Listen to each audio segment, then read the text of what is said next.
No quadro Foco na Inclusão de hoje, nossa convidada é Silvia Bischoff, pedagoga e diretora da PAI de Igrejinha. Silvia, fico muito feliz que tenha aceitado o nosso convite para participar do programa. Silvia, há quanto tempo você trabalha na PAI de Igrejinha e de que forma você vem trabalhar nessa área? Olá, eu estou na PAI de Igrejinha desde o ano de 2015, então são 7 anos, nesse ano agora de 2021. E a minha caminhada, toda a minha trajetória, ela foi se encaminhando para essa área das questões de inclusão, né? Desde lá, já do meu primeiro ano de atuação docente, eu já trabalhei com alunos com algum tipo de deficiência e depois sempre em laboratórios de aprendizagem nas escolas, com alunos com algum tipo de dificuldade de aprendizagem. Sim. E isso tudo foi gerando assim uma inquietação em mim, né? Eu fui buscando formações direcionadas nessa área. Já foi levando para essa área. Isso, primeiro a psicopedagogia para entender alguns processos de aprendizagem, depois a estimulação precoce para entender aquilo que acontece lá num processo anterior com os bebês, né? E então, no ano de 2015, o desafio de atuar na APAI enquanto gestora, né? Então já faz um bom tempinho, são 6 anos de atuação ali, sempre como diretora. Isso aí, sempre na APAI enquanto diretora. Certo. Silvia, a APAI é uma instituição que há muitas décadas é reconhecida no Brasil na sua área de atuação, mas muitas pessoas não sabem exatamente o funcionamento da APAI. O que a APAI faz e que público ela atende? A APAI de Igrejinha, especificamente, ela atua em 3 áreas, né? Na área de educação, a APAI é mantenedora da Escola de Educação Especial Raio de Luz. Na área de saúde, oferecendo atendimentos clínicos especializados para os alunos da escola e em algumas áreas específicas para público do município. E, no geral, a APAI ela é uma instituição de assistência social. Então, na área específica de assistência social, a gente atende os grupos de convivência, que são usuários que têm, a gente chama de usuário porque não são mais alunos, né? Então, são pessoas com mais de 18 anos que não têm mais a indicação de escolarização. A gente trabalha em outras áreas, desenvolvendo mais questões de autonomia com eles. Então, a APAI de Igrejinha hoje ela atua nessas 3 áreas. Certo. Nem todas as APAIs, então, atendem essas 3 áreas. Não. Algumas atendem só uma, outras 2, né? E esse modelo assim mais completo que a gente diz acaba atendendo as 3 áreas. Certo. E como é que é a estrutura organizacional da APAI, os meios de manutenção? A APAI de Igrejinha hoje, ela é uma instituição privada, né? Sem fins lucrativos, portanto filantrópica. E então nós temos uma parceria com o município de Igrejinha, onde é repassado um valor mensal firmado através de um termo de parceria, né? E esse valor custeia as despesas de manutenção do serviço prestado pela APAI. Então, o mais grosso, como a gente diz, folha de pagamento, combustível, despesas de manutenção, tudo isso é custeado com o recurso dessa parceria com o município. Certo. Essa é a nossa maior parceria hoje, né? É o que a gente sempre diz que mantém as portas da APAI abertas, né? Porque a despesa ela é bem alta. Só custeio deve ser bem grande. Então, a gente tem outras parcerias também, né, com o governo estadual, repasse de nota fiscal gaúcha, doações, contribuições espontâneas, né? Mas esse valor, esse recurso que custeia as nossas despesas de manutenção. E todos aqueles investimentos, quando a APAI faz uma reforma, melhora um espaço, troca de carro, todos esses investimentos eles são feitos com recurso próprio, da contribuição de toda a comunidade com a ajuda de todos, né? Quando a gente vende uma rifa, quando tem uma feijoada, todas alguma promoção, a Oktoberfest, alguma coisa com projetos, né? Que a gente encaminha e consegue custear. Algumas ser um serviço mais qualificado. E quanto tempo a APAI está presente aqui em Igrejinha? Aqui em Igrejinha, a APAI ela está há 40 anos, né? Esse ano, lá no mês de novembro, a APAI comemora 41 anos. Ela surgiu a partir de uma demanda de pais que na época não tinham uma escola para os seus filhos, então eles se mobilizaram junto com pessoas da comunidade para instituir uma APAE aqui na cidade. E atualmente quais serviços, tu falou na escola, nos serviços clínicos, nessa parte dos serviços clínicos, que serviços a APAE oferece atualmente? Na área clínica, a APAE oferece hoje atendimento de fisioterapia, fisioterapia aquática, serviço social, fonoaudiologia, psicologia, terapia ocupacional, neuropediatria e terapia em estimulação precoce. São inúmeros serviços que a APAE oferece. Isso, e como é que é a aí. porta de entrada, como as famílias podem ter acesso a esses serviços? Tem uma fila de espera? Hoje a gente tenta sempre trabalhar sem fila de espera, né? Em algumas áreas isso fica quase inviável em função da demanda, né, e da grande procura. Mas a gente tenta sempre, porque o nosso público, quando as pessoas buscam um serviço na área para atendimento de alguma deficiência, esse tempo de espera ele determina muito a evolução do quadro. Sim. Então a gente tenta sempre atender o mais rápido possível. Então, hoje, os serviços eles podem ser acessados de várias formas, né? Na área da escola, normalmente através de uma transferência de uma escola ou de conversas através com outros serviços do município que acompanham os alunos ou secretarias de educação, né? Para se avaliar os benefícios dessa inclusão na escola especial. E na área da saúde, na área social, através de encaminhamentos de outros serviços também, né? Principalmente se tratando de caso de crianças muito pequenas ou bebês com algum tipo de atraso, sem necessariamente uma deficiência já instaurada. Ainda não tem um diagnóstico. Isso, um bebê que está com atraso está sinalizando que isso pode vir a se agravar, né? E entrar num quadro mais grave. Eles são encaminhados normalmente pela saúde, pelo pediatra, né, o médico da unidade, ou pela escola de educação infantil. Certo. Falando na escola, Silvia, tu falou que a APAE aqui ela é mantenedora, né, da Escola de Educação Especial Raio de Luz. Isso. E hoje se fala muito na questão da inclusão da pessoa com deficiência na escola de ensino regular. Como você vê o papel da Escola de Educação Especial? Sim, a escola de educação especial ela surgiu não para segregar esse público, né, ou para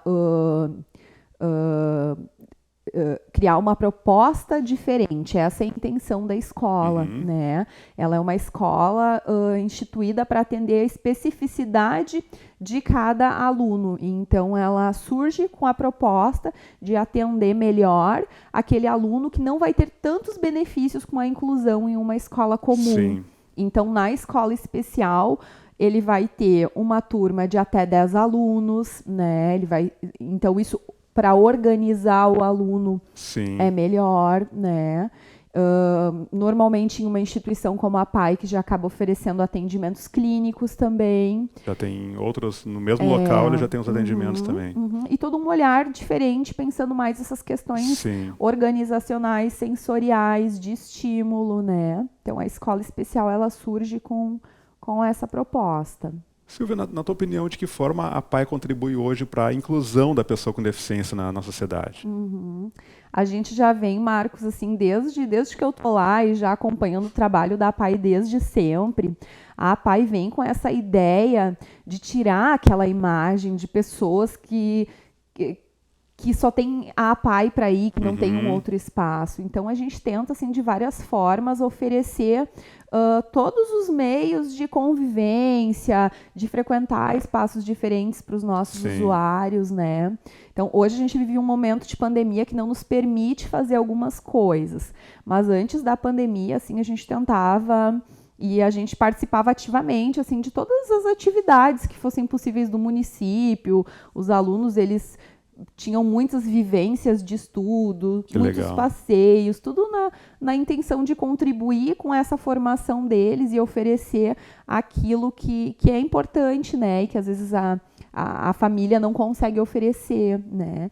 Então a gente tem exemplos assim de muito sucesso que as famílias relatavam que em função dessa convivência social, deles estarem mais ativos, né? E relatos da sociedade, de verem mais os nossos alunos e pessoas com deficiência.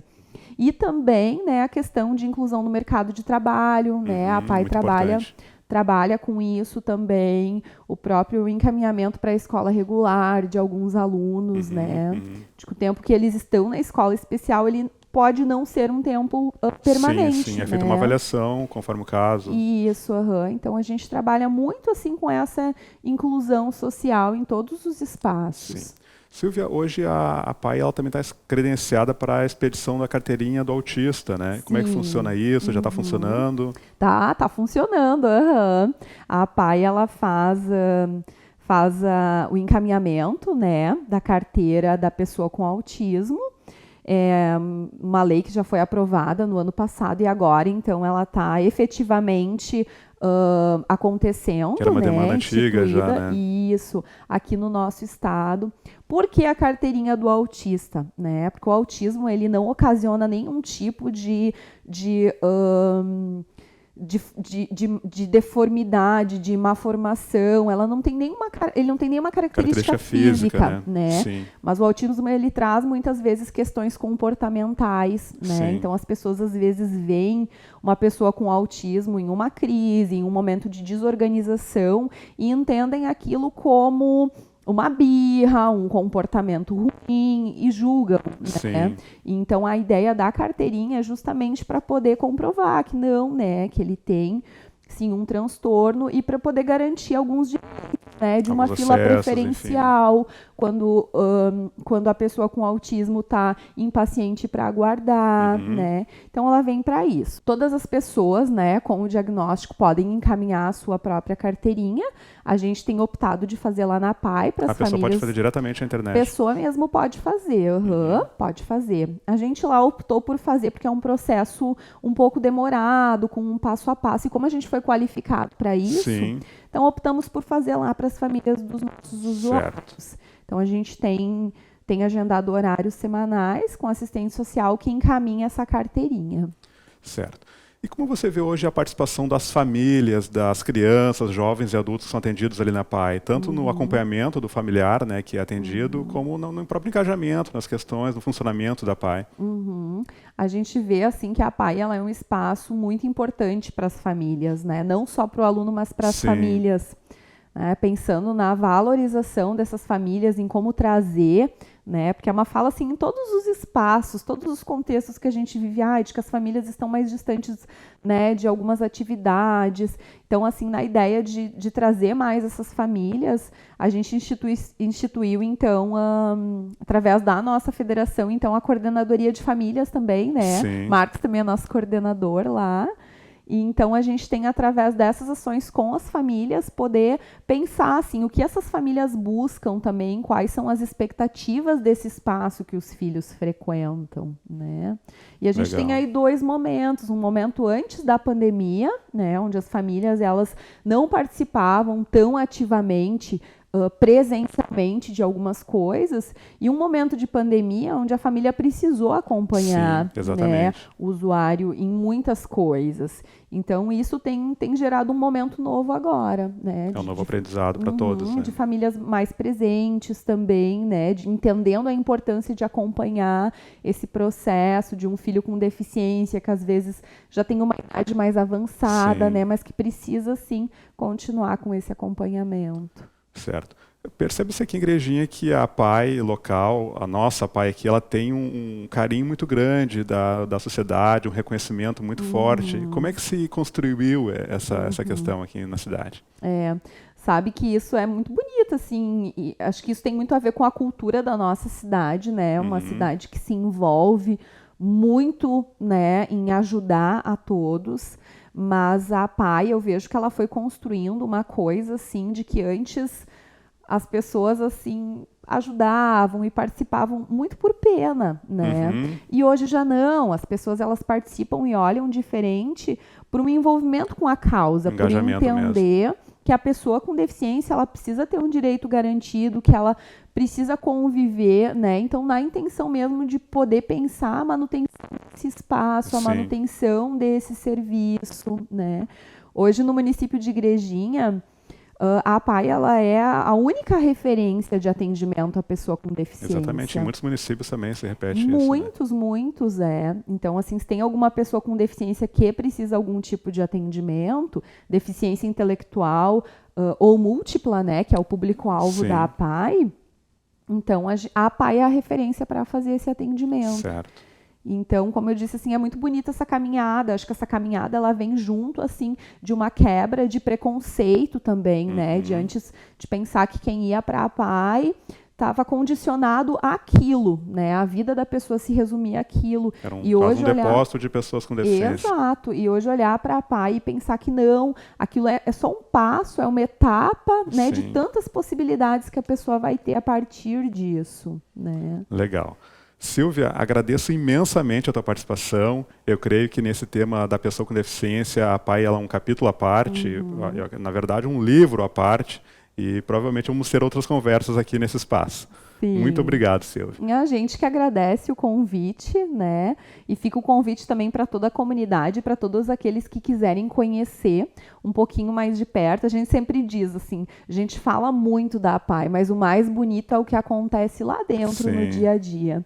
Então, todos aqueles que quiserem conhecer todo esse trabalho e o nosso espaço, fiquem bem à vontade, né? A APAE de Igrejinha, ela é referência mesmo, né? A gente diz assim, quando as pessoas às vezes vêm para conhecer a cidade, ou vem, esses dias a gente tinha uma palestra e a palestrante se perdeu, né? Esses dias não, né? Antes da pandemia, esses dias, né? Sim.